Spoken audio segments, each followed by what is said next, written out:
Hello friends, स्वागत है आपका अपने यूट्यूब चैनल में। जो भी जनगणना 2027 हो रही है उसमें अपन ऑनलाइन भी जनगणना में भाग ले सकते हैं। तो आपको सिंपली कुछ नहीं करना है, सेल्फ इन्यूमरेशन किसी भी ब्राउज़र में लिख देना है। और जैसे आप स्क्रॉल डाउन करोगे तो census of India, government of India की एक वेबसाइट आएगी, उसको आपको सिंपली क्लिक कर लेना है। जैसे आप इसको क्लिक करोगे तो इस प्रकार से इंटरफेस ओपन होगा। और यहाँ पर आप देख सकते हो टॉप पर लिखा हुआ है सेल्फ इन्यूमरेशन। तो इसको आप जैसे क्लिक करोगे तो एक नया इंटरफेस ओपन होगा जो कि इस प्रकार से होगा। अभी यहाँ पर ओके कर देना है और ये जो इंटरफेस है ये इस प्रकार से ओपन होने जा रहा है। थोड़ा जहाँ साइड में प्रॉब्लम आ रही थी इसलिए कोई बात नहीं, चलो देखते हैं। अब यहाँ पर स्टेट को सिलेक्ट करने के लिए बोल रखा है। जो भी आप केंद्र शासित प्रदेश में रहते हो या स्टेट में रहते हो उसको सिलेक्ट कर लेना है। मैं राजस्थान में रहता हूँ तो राजस्थान सेलेक्ट कर लिया है। अब यहाँ पर कैप्चा है दे रखा है, उस कैप्चा को देखते हुए हम यहाँ पर एंटर करेंगे, उसको लिखेंगे। और लिखने के बाद जो नीचे येलो कलर के बॉक्स में एक वेरीफाई एंड प्रोसीड वाला ऑप्शन है, उस पर क्लिक करेंगे। यहाँ पर मैंने इसको क्लिक कर लिया है। इस प्रकार से एक इंटरफेस ओपन होता है। इसमें मैं आपको अगर इसका एक समरी बताऊँ, सारांश बताऊँ तो उसमें कुछ भी नहीं है, क्योंकि जो भी अपन ऑनलाइन जनगणना में भाग ले रहे हैं तो एक इसमें जब ये पूरा प्रोसेस पूरा हो जाएगा जनगणना का तो एक आईडी आएगी जिसे बोलते हैं सेल्फ इन्यूमरेशन आईडी, SEID। तो जो जनगणना प्रगणक आपके घर पे आएंगे, यानी कि जो BLO साहब आपके घर पे आएंगे, उनको ये बताना है कि हमने ऑनलाइन जनगणना में भाग ले लिया है और ये आईडी हम उनको बता देंगे, तो इस आईडी को लेकर वो चले जाएंगे। अब नीचे जो ओके लिखा हुआ है उस ओके को दबाना है। अब यहाँ पर कुछ डिटेल मांगी गई है। Name of the house hold का नेम लिखेंगे। और यहाँ नोटिस भी, ये एक नोटिस दिया गया है कि एक बार जो नाम लिख देंगे वो दोबारा चेंज नहीं होगा। Head of house hold clear होना चाहिए।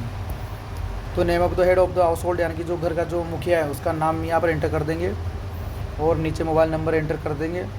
और अगर आप ईमेल भी देना चाहते हैं तो ईमेल भी यहाँ लिख सकते हैं, लेकिन ऐसा ज़रूरी नहीं है। और नीचे येलो बॉक्स में एक वेरीफाई एंड प्रोसीड वाला ऑप्शन दिया गया है, उसको क्लिक करेंगे तो आप जो अपनी डिटेल उसको भर लीजिए। पहला नेम ऑफ हाउस होल्ड, दूसरा मोबाइल नंबर और तीसरा यदि आप ईमेल देना चाहते हो दे सकते हैं, ऑप्शनल है, कोई ज़रूरी नहीं है, कंपलसरी नहीं है। उसके बाद वेरीफाई एंड प्रोसीड पर क्लिक करेंगे। अब यहाँ पर OTP आपके मोबाइल पे आएगा। अब जो OTP आया है उसको यहाँ लिख देना है और यहाँ पर लैंग्वेज सेलेक्ट करना है। ध्यान रखना, एक बार जो लैंग्वेज आप सेलेक्ट करोगे वही पूरे प्रोसेस के दौरान सेम रहेगी, उसको आप चेंज नहीं कर सकते हो। अब यहाँ पर मेरे पास OTP आ गया है और मैं OTP यहाँ पर एंटर करूँगा इसमें।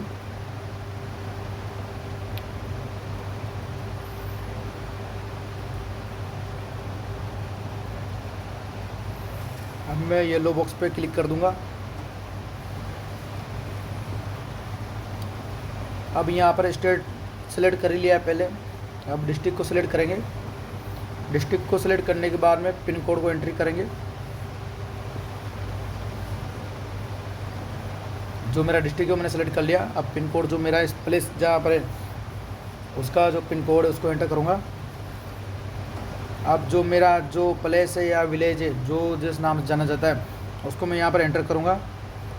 अब जो मेरा प्लेस है मैं लिख रहा हूँ। जैसे मैंने लिखा तो यहाँ पर 2 ऑप्शन आए, एग्जैक्टली अपन को चूज़ करना है। चूज़ करने के बाद में यहाँ ओके का है, ओके कर देंगे। अब मैप पर जो अपना घर है उसको सिलेक्ट करना है।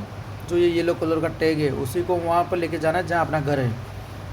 तो इसको आपको कुछ नहीं करना, जूम आउट करके जहाँ अपना घर है वहाँ सेलेक्ट कर लेना है। और अगर स्थान वही है तो नीचे यहाँ पर ब्लू कलर का ऑप्शन आया, एक डिब्बा है, उसको स्थान की पुष्टि करे उस पर क्लिक कर देना है। मैंने सेलेक्ट कर लिया, मैंने पुष्टि कर दी है।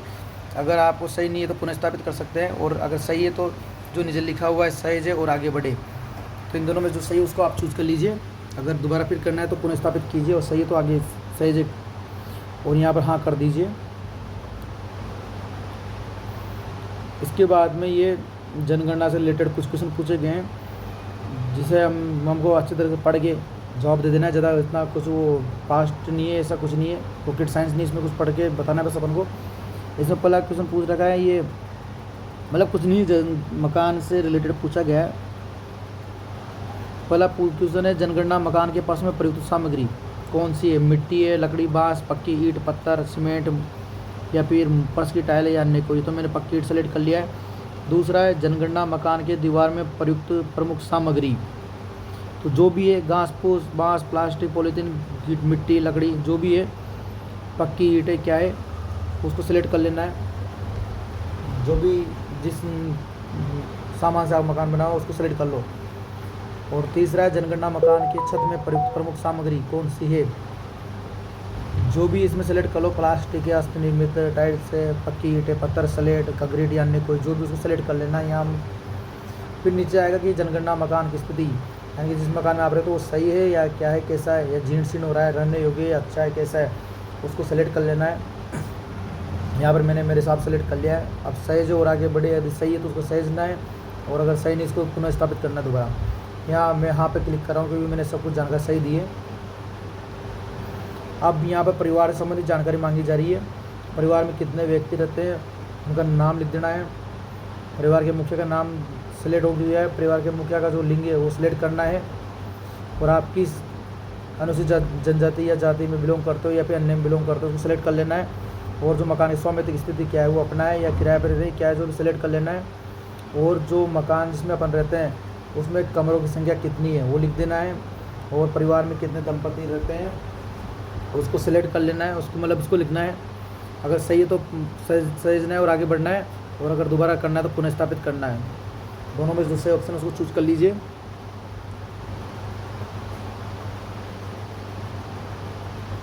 अब यहाँ पर मैं यहाँ पे क्लिक करता हूँ क्योंकि मैंने जो जानकारी दी है वो सही दी है। मैं यहाँ पे क्लिक कर रहा हूँ यहाँ पर। अब इसके बाद में जो पेयजल से रिलेटेड जानकारी पूछी गई है, पेयजल का मुख्य स्रोत क्या है, जो अच्छा सही ऑप्शन है, जहाँ से आप पानी पीते हैं, जहाँ से पानी लेके आते हैं उसको सेलेक्ट कर लीजिए। और जो पेयजल स्रोत है वो घर के अंदर है या घर के बाहर है, यानी कि परिसर के अंदर है या परिसर के बाहर है, उसको लिख देना है। जैसा भी है कंडीशन उसको लिख देना है, मतलब लिखना क्या, सेलेक्ट करना है। अब प्रकाश का पेयजल स्रोत की उपलब्धता हो जाएगी, पेयजल का मुख्य स्रोत हो जाएगा। अब यहाँ पर प्रकाश से रिलेटेड भी क्वेश्चन पूछा गया है कि जो मतलब लाइट किस प्रकार से आती है क्या नहीं है, वो भी पूछा जाएगा। अभी देखना आप प्रकाश का मुख्य स्रोत क्या है, तो जो बिजली है, मिट्टी का तेल है, सौर ऊर्जा है या क्या है, उसको सिलेक्ट कर लेना है। मैंने बिजली सिलेक्ट कर लिया है।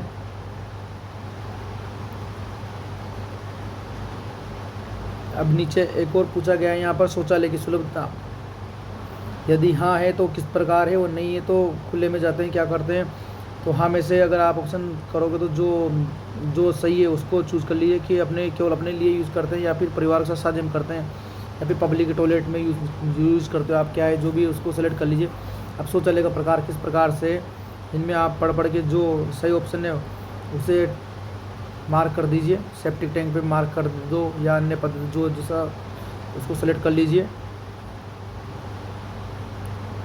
अब शौचालय प्रकार जो इनमें से आप एक ही क्वेश्चन में आंसर दे सकते हो क्योंकि वो प्रकार है 2 गड्ढा वाला शौचालय, 1 गड्ढा वाला शौचालय, जो भी है सही है उसको क्लिक कीजिए। अब गंदे पानी निकासी किससे जुड़ी हुई है, वो ढकी नाली में जाता है या खुली नाली में जाता है, किस प्रकार जो भी है उसको सेलेक्ट कर लीजिए। परिसर के अंदर स्नान सुविधा उपलब्ध है, यानी कि बाथरूम है या नहीं है, तो अगर हाँ है तो स्नान गृह है या छत के बिना है, जो भी सेलेक्ट कर लीजिए।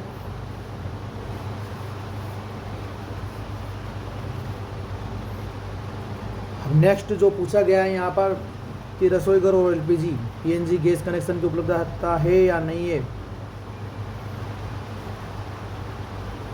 रसोई घर में खाना पकाते हैं तो कैसे पकाते हैं वो सेलेक्ट करना है आपको, कुछ नहीं करना, बस बहुत ही सिंपल है। 15 से 20 मिनट का आपको यहाँ टाइम लग सकता है। खाना पकाने के लिए प्रयुक्त मुख्य ईंधन कौन सा है, जो भी जिस पे आप मेनली यूज़ करते हो उसको यहाँ पर सेलेक्ट कर देना है और यहाँ पर सहेजना है और आगे बढ़ना है। मैंने यहाँ पे क्लिक कर दिया। यहाँ पर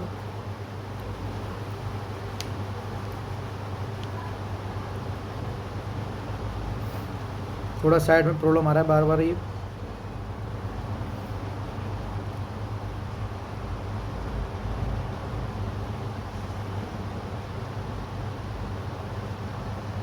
अब यहाँ पर आगे परिवार द्वारा आधारित परिसंपत्तियाँ, जो भी कुछ भी है यहाँ पर रेडियो, टेलीफोन, स्मार्टफोन, इस प्रकार की जानकारी मांगी गई है। इंटरनेट रिलेटेड जानकारी मांगी गई है।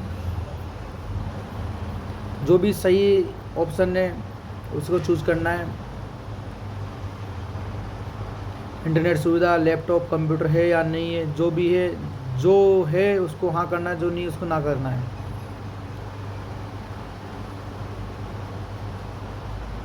मैं यहाँ पर सिलेक्ट करता जा रहा हूँ, साइकिल है, मोटरसाइकिल है या कुछ नहीं है, पैदल जाते हो, कार है, जीप है, वैन है या नहीं है, जो भी अप्रोप्राइट उसको सेलेक्ट करते हुए आगे बढ़ना है। उसके बाद में एक यहाँ पर प्रीव्यू आएगा, प्रीव्यू में आप देख सकते हैं आपने जो सेलेक्ट किया है वो सही है नहीं है, उनको अगर सही है तो उसको आगे सबमिट करना है, और नहीं तो उसको दोबारा फिर से आप उसको रिवाइज कर सकते हैं। लेकिन इसमें पर्यावरण के मुखिया का नाम नहीं बदलेगा और लैंग्वेज चेंज नहीं होगी। इसके बाद में सबमिट करने के बाद में इस प्रकार से SEID जनरेट हो जाएगी। जय हिंद, जय भारत।